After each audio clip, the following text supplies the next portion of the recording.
মুশরিক কারা? যারা শিরক করে আল্লাহর গুণের সাথে, আল্লাহর শক্তির সাথে, আল্লাহর ক্ষমতার সাথে, আল্লাহর ইবাদতের সাথে কেউ যদি অন্য কাউকে শরীক করে, সমান সমান মনে করে, সমতুল্য মনে করে যে এটা উনিও পারবে আল্লাহও পারবে, এই জিনিসটা যেমন একটা ছেলের দরকার, মেয়ের দরকার, পীর সাহেব হুজুরের মাজারে গিয়ে বলছেন এটা পীর সাহেবও দিতে পারেন, আল্লাহও দিতে পারেন, এটা কি জায়েজ? এটা শিরক। এই জন্য এটা শিরক করা যাবে না, এটা মস্ত বড় অপরাধ। আমরা বলবো আল্লাহ শিরকের অপরাধটা কেমন আমাদেরকে জানিয়ে দিন। আল্লাহ রাব্বুল আলামিন বলেন ইন্নাশ শিরকা লাযুলমুন আযীম। আল্লাহ পাক বলছেন শিরক হচ্ছে মস্ত বড় একটা অপরাধ। পৃথিবীর সব অপরাধ আল্লাহ চাইলে মাফ করে দিতে পারেন, কিন্তু শিরকের গুনাহ আল্লাহ কখনো মাফ করবেন না। আল্লাহ পাক বলেন ইন্নাল্লাহা লা ইয়াগফিরু আন ইউশরাকা বিহি ওয়া ইয়াগফিরু মা দুনা যালিকা লিমান ইয়াশা। আল্লাহ রাব্বুল আলামিন বলেন যারা আমার সাথে শরীক করে আমি তাদের গুনাহ কোনোদিন ক্ষমা করব না।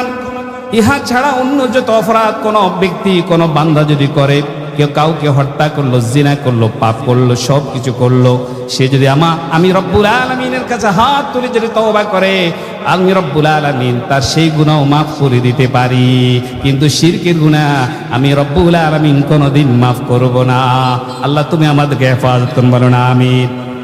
কেউ যদি হজ করলো, একটা মানুষ যদি হজ করে এসে তিনি এক বেলা নামাজ কাজা করেছেন, ধরেন এক ভদ্রলোক, এক হাজী সাহেব হজ করলো, হজ করে এসে তিনি এক ওয়াক্ত নামাজ পড়েন নাই, কাজা করেছেন, সময় মতো পড়েন নাই, তাহলে বলেন এই এক ওয়াক্ত নামাজ কাজা করার কারণে তার যে হজ করছে, হজের সওয়াব কি বাতিল হয়ে যাবে?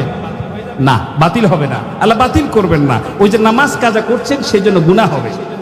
কোন আল্লাহর বান্দা, কোন 5 ওয়াক্ত নামাজি, তিনি যদি 5 ওয়াক্ত নামাজ পড়েন, হঠাৎ যদি তিনি একটি মিথ্যা কথা বলে ফেলেন, আমার বন্ধুরা বলেন তো তার সারা জীবনের নামাজের সওয়াব কি একটা মিথ্যা কথার কারণে বাতিল হয়ে যাবে নাকি?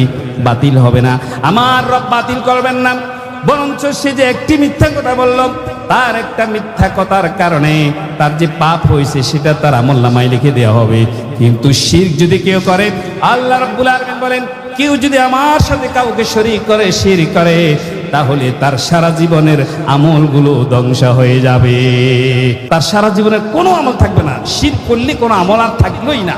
আপনি আমল করছেন, করতে শেষ, কিন্তু হাসরের ময়দানে যখন কাগজ দিবে, যখন দেখবেন হোয়াইট প্রিন্ট, সাদা কাগজ, কোনো আমল নাই। কারণ আমলও করছেন, শিরকও করছেন, একই সাথে সব করছেন। আল্লাহকেও রাজি করেছেন, শয়তানকেও বেজার করেন নাই। এই জন্য দুটোই একসাথে চলতে পারে না, একদিকে যেতে হবে।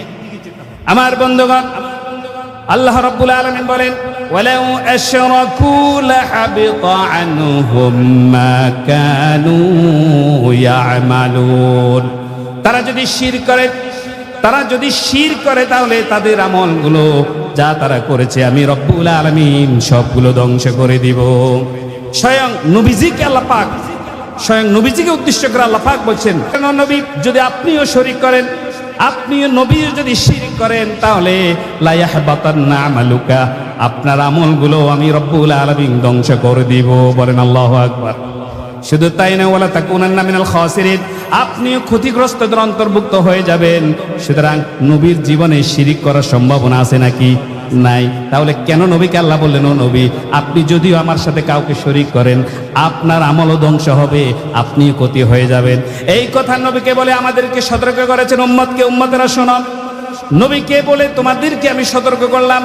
স্বয়ং নবীও যদি কাজ করে, ওনারও আমলগুলো ধ্বংস হয়ে যাবে। সুতরাং যেটা নবী করলে ধ্বংস হয়ে যাবে, সেটা তোমরা কোনোদিন করার কোনো সুযোগ নাই। শিরক করা যাবে না। সন্তান হয় না, চাইবেন কার কাছে? কেউ যেটা দেয় না সেটা দেয় কে? কেউ যেটা পারে না সেটা পারে কে? সন্তান যদি চাওয়ার দরকার হয়, মাজারে গিয়ে গাছের মধ্যে রশি সুতা বেঁধে যদি সন্তান দেওয়া যেত, এটা কি সম্ভব? এটা কে দেয়? আল্লাহ দেয়। এই জন্য আল্লাহর কাছে চাইতে হবে। এই বিষয়গুলো শিরক। বাংলাদেশের মানুষ হাসতে হাসতে শিরক করে, এমন কথা বলি ফেলে, অথচ এটা শিরক হয়ে গেছে, খবর নাই, কিন্তু মনে হচ্ছে যে মজা করতেছে হাসতে হাসতে। এই যে বলে তুই আমারে বাঁচাইছস, তুই না থাকলে আমার যে কি হয়ে যেত, এটা এক ধরনের শিরক হয়ে যায়। কি বাঁচানোর মালিককে? বাঁচানোর মালিককে বলা যেতে পারে সময় মতে আল্লাহ তোমাকে পাঠিয়েছেন, আল্লাহ আমাকে বাঁচিয়েছে, তবে তুমি উসিলা মাত্র। ঠিক কিনা বলুন? কথার ধরন চেঞ্জ করতে হবে।